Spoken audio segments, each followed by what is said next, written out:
Hey everybody, Ryan Medora here, and welcome back to another bass lesson. And today we're going to talk a little bit about practicing and using the circle of fourths as opposed to the circle of fifths, why that's a thing that makes a lot of sense here on the bass, and then ways to kind of start navigating the fretboard in a practical manner, because a lot of times we practice technical things and it kind of just gets like lost in the mix of scales and we don't necessarily make music out of it. So we're going to focus on that today. And if you want to get tab, notation, anything like that, please head over to my Patreon page. You can get those things there, plus goodies for everything at this channel. And in the meantime, you can like this video, subscribe, do all the things. But let's get into it. Let's talk a little bit about a practical way to practice something that I'm sure you've heard a lot about in musical circles, which is the circle of fifths.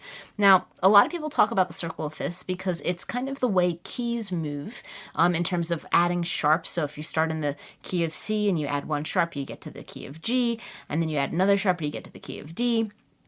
And this is a practice strategy that a lot of like classical players use, piano players, because it kind of takes you through different keys where you have different fingerings of things, and you have to be aware of different sharps and flats. But with bassland, things I think are a little bit different, and I think that there's a more practical approach, which for me would be moving in the circle of fourths. Now, that's kind of the opposite direction on that musical wheel that you've probably seen out there, where you see like the key of C, and then you have the A minor, and it's got no sharps or flats, and then you go to the next one, and it's that magical circle of fourths or fifths. But the reason I think moving in fourths is helpful is because a lot of the chord progressions that we play use fourths. So if you think about something like a 6-2-5-1 chord progression, which is something that we have in all kinds of songs, jazz, pop, rock, whatever, those moves are basically moving in the interval of a fourth. So to me, it makes a lot of sense to practice moving in the fourth interval as opposed to the fifth, just from a movable chord standpoint.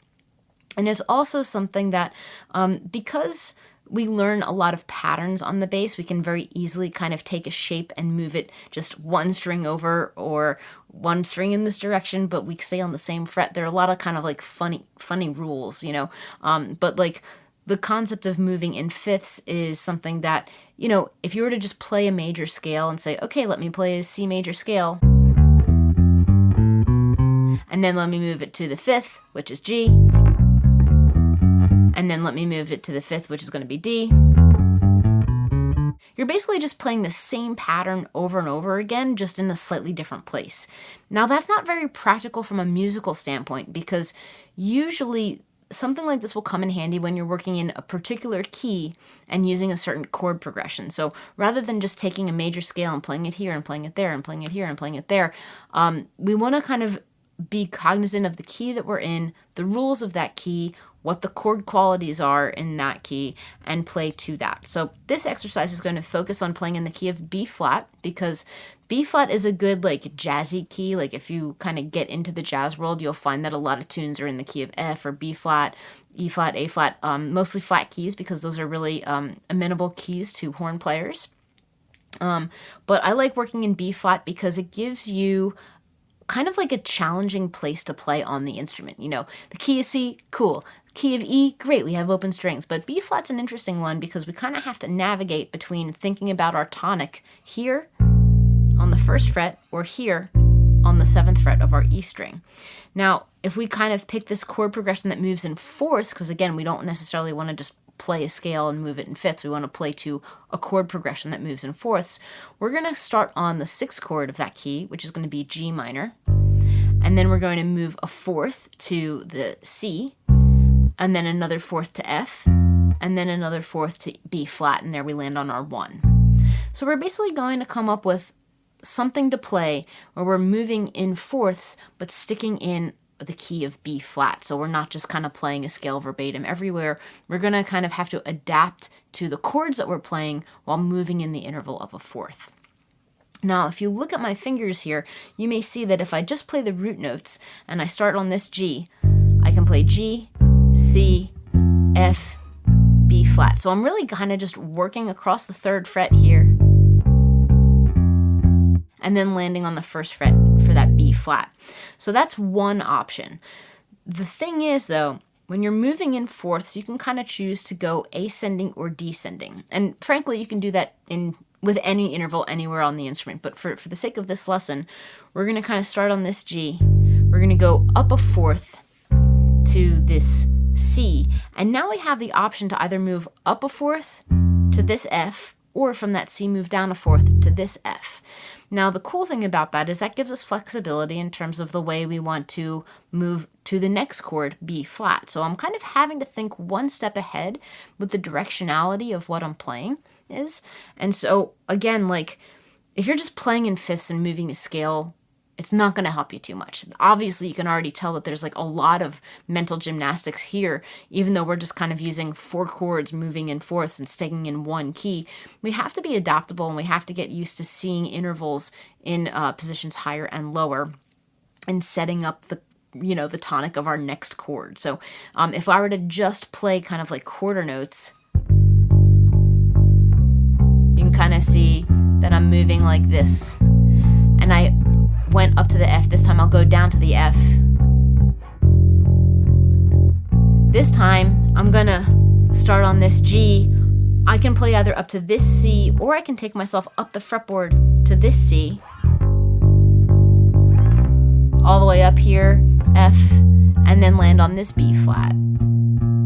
So you can see that I'm moving in the interval of a fourth, but I'm purposefully moving in different directions and then moving either up or down the string, so I'm not just constantly just shifting over a string or shifting 2 frets. In this situation, I'm saying like, well, I know I have my C here. That's a little bit obvious in terms of what we've been doing, but what if I took myself to the C here, and then I'm playing this F, and then I found this B flat. Now, all of a sudden, I've established my position in a totally different part of the fretboard. And this is actually something that makes a lot of sense, because if you're getting into walking bass lines and things like that, a lot of the playing that you do there is figuring out how to navigate from one register to another, and that's by setting up the moves that you make with different chords going to different registers. So I'm choosing specifically to make that move to this higher C on the 8th fret, because that's going to force my hand literally to go to a new position on the fretboard. So again, you can kind of see the value in this kind of practice where finding these intervals and moving in fourths, 1 is something that sounds very musical, like a 6-2-5-1 thing is really common. And 2, it's just like a great way to kind of take yourself to different positions. So now that you're up here, you can kind of play from this C to this F, and you can land on this B flat, or you can set your hand to this B flat. And the advantage of doing that is if you're kind of playing a walking line and you're starting G, C, F, B flat, and you can kind of now live in this 4 fret span land.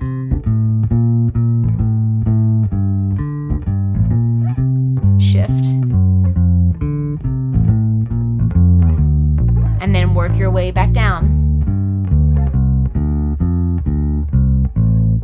and take yourself back here and like, wow, I found some open strings over there, lots of cool things. So again, this is just a more practical way, I think, to practice something where rather than playing a circle of fifths and just playing scales and running them verbatim, instead come up with a chord progression using fourths, such as a 1-6-2-5, orient yourself in a key, and then force yourself to make those moves either up or down a fourth to either a different register or a different place on the fretboard. So that kind of like forces your hand truly to go and find new places, new positions to play things, different ways to play triads, different leading tones you can find. And that's really what it comes down to when you're ready to explore the instrument a little bit more. So again, if you want to get tab notation with some specific things for this video, head over to my Patreon page and you can find it there. And in the meantime, happy practicing. Keep it groovy.